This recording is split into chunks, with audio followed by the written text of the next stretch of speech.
right. Woo, back in the backyard. Hey, all my rippers. How are you doing? Shaka to all my island brothers and sisters. Hey, I just wanted to let you know it is testing time for the fire starter. Just gonna see. This is the do or die. Are we gonna do it? Is it gonna work? I kind of know it is, but stand back, watch out. Don't get too close to the flames. Here we go. Oh, we've lit the fuse. Well, so far that fuse is burning pretty good. Let's see if it gets down to the paper. Ooh, look at that. That's we're soaking that in the alcohol and then coating it with the wax. That's a good thing. But as you can see, with just that wick alone, in an emergency situation, we could start a fire. No sweat whatsoever, especially if you know how to make a tinder bundle. As you can see, I got my Boy Scout timber, or my tinder TP. This is actually the crisscross fashion, not the TP fashion. You know what I mean? You know, like time out, 10-4, right? Okay, so as you can see, we're getting down to the paper right now. That flame's starting to pick up a bit. That is pretty good. I think what we're gonna do is we're gonna take that bad boy, and with that axe I was telling you about, or entry tool, I'm gonna slide that thing underneath here and see if we can't start ourselves a fire. Well, I'm just gonna use my hands, burn myself like always. All right, there we go. And now we're gonna just slide a little bit of this paper too to get it really going.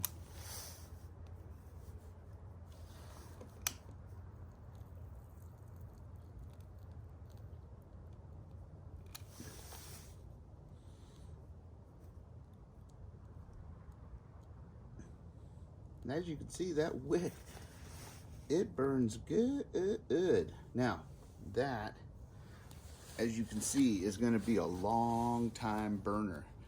So as we're letting that get started and start ourselves up a good fire, look at that, it's already working and it's not even hardly burning yet. So while we're here, why don't we go over something. Now, this is my escape and evade bag that I told you guys about. It's one of the bags that I'll be going over in a future video. But since we're out here, I'm gonna go over this one a little bit more. This is the Gerber. It's a Gerber multi-tool. It is a, well, you can use it to dig with if you need be. It's got a handle right there for, see that?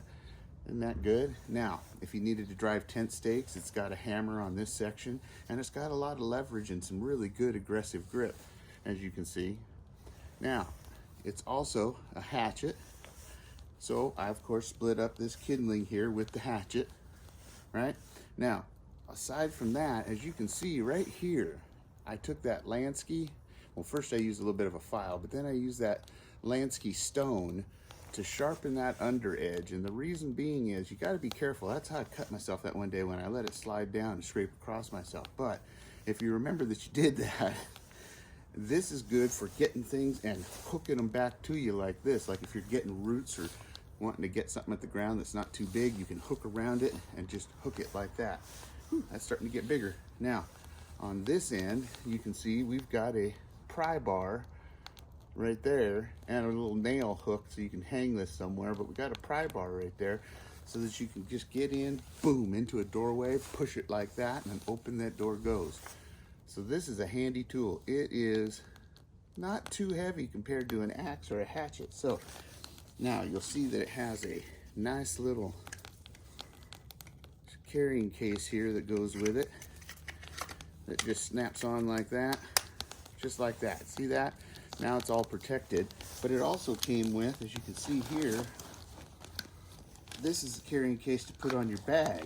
And you just stick it on like that and snap it on. And snap that on like that. And just like that, look at that. That's on your bag. Now I use this little bit of cord here, of course, to tie it off some more to my buckle. I wrap it around this a couple times like this. Come across that buckle like that. Just to keep her steady. Well, and I usually have it the other way. So I'll put it through these holes on the blade, tie it off. Now, the other blade I have on this is, of course, this is my do-it-all knife. I actually got this for free, believe it or not, at a Rocky Mountain Elk Foundation dinner. Check that out. It's a nice concave grind drop point. This thing is great for whittling, cutting, or anything else you need to do. This is a great little knife. I know you got to go to Rocky Mountain Elk Foundation to get one, but this is made by Browning. I'm sure they make one without the engraving on it. So that's a handy dandy little knife I keep right there. And right here you'll see is I keep this little, you can find this at any Wally World. This is a Calumnius, or see, a Carnivore made by Camulus. Carnivore 2. It's got a nice aggressive saw on it. It's got a gut hook on there, right? And or a clothing cutter. And it's a good, you can use this. It's kind of in between a machete and an actual camp knife. So you can split wood with this and everything else.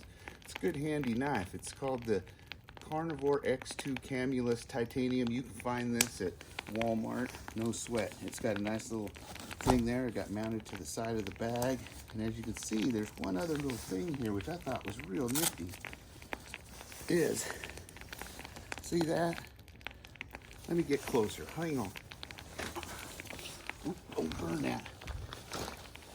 Now, here we go. Look at that.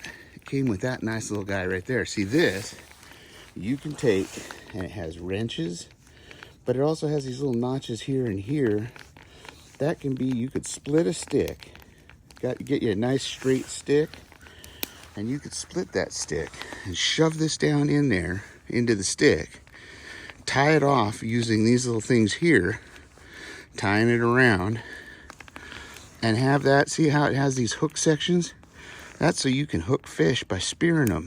This is a great little survival tool, and you can make the spear while you're out there, so you don't have to carry it. This came with that. That was a handy dandy little thing. Plus, it's a nice other knife blade that you can use for carving and whatnot. Super lightweight. So this is something to think about. And as you can see, it fit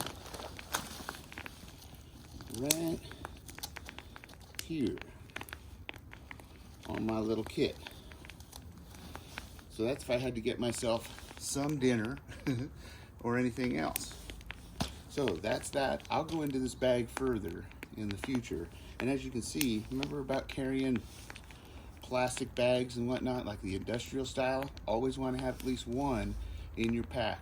That way you have it to protect your gear and your butt from the ground.